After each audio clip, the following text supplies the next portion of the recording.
Harry is without doubt absolutely 100% addicted, and we're not just talking, of course, about allegedly those strange cigarettes that he likes to smoke. According to a celebrated author, all day in that Montecito home. But as ever, what is the problem? Let me explain. You all right? No, honestly, I'm just having a moment. Are you all right? Yes. I just thought we'd have a quiet moment. We'll have a wave, sorry. We'll just have a moment, you know what it's like. It's always nice to reflect, isn't it? Even just for a moment, you know what I mean? I was reading something the other day and I wanted to share it with the chums, and I thought about this, and they said, everybody talks about the lack of time, but the time has never changed. It's how we manage our time. And I was thinking, yeah, that's a kind of an interesting thing, isn't it? Do you think you manage your time well? I mean, I'm not so sure.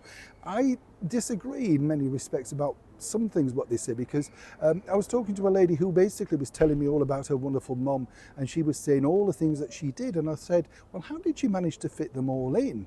And I realised that there's two things, and hear me out on this because I think it's important. They weren't trapped watching TV. That era could be listening to the radio, but ironing, knitting, mending, and I don't mean that derogatory. It could be the fellas, you're doing the garden, the weeding, the allotment. You weren't attached, so you could take the radio or you could have the window open and listen. Now we're all watching devices and we're all watching TV, and seeming we're all more distracted and living in a different world. Am I right? I'd love to know what you think. As ever, yes. Back to your royal story of the day. There's no two ways about it. We know Prince Harry is, of course, an addictive personality. He's spoken about that openly on all of those endless mental health docuseries. The Me You Can't See. Do you remember the Live thing as well, where he talked about getting a free therapy session? Totally embarrassing, wasn't it? I mean, I'm not against anybody wanting to get help, but why you want to publicise that? You do kind of think other people are going through this. It's always better to keep your beeswax, isn't it? Keep your counsel, as they say, and then people, nobody's really interested in your problems because they've all got their own.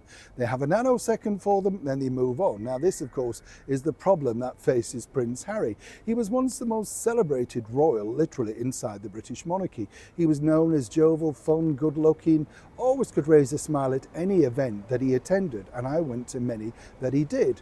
And then things turned sour, about 5-6 years ago now, when he met Meghan Markle. Not suggesting it's her fault, but it's funny how it all seemed to go south from there. Harry very rarely looks happy, or indeed doesn't want to appear to have anything other than the world resting upon his shoulders, right? Now, where it gets really interesting is, according to a very well-placed source who worked with Harry for a long period out there, he is addicted to reading everything about himself, from the trashiest of magazines to the highbrow pieces. And more importantly, analysing exactly why these people have written about him, what they're saying about him, and apparently his downfall. Think Norma Desmond, Sunset Boulevard, you get the picture. But on a more serious note, this is apparently becoming something of a daily occurrence. He can't get through the day without scrolling social media to find out any negativities about him. Now, one might suggest, particularly if you work in this game as I do, you don't take these things to heart, and these people that come out and attack you, I always think there's a bigger lacking in their lives than there is in yours, and they're hard to be pitied. But when you are Prince Harry, literally, you can't stop. And according to that source, he's sort of egged on by Meghan to find out who the writer, reporter, journalist is, and of course make sure they don't get invited to events and all that sort of stuff. What events? Fake tours? I mean, really, what have you got to offer? The speeches that fill half-empty hotel rooms? Leave it out. Nobody's that interested. What people actually wanted from you was to do something positive, as you promised, with the platform that's been afforded to you by, of course, the British monarchy and our late wonderful monarch, Queen Elizabeth. You decided to throw that away for a life of celebrity, trash, and more importantly, trash in your own family.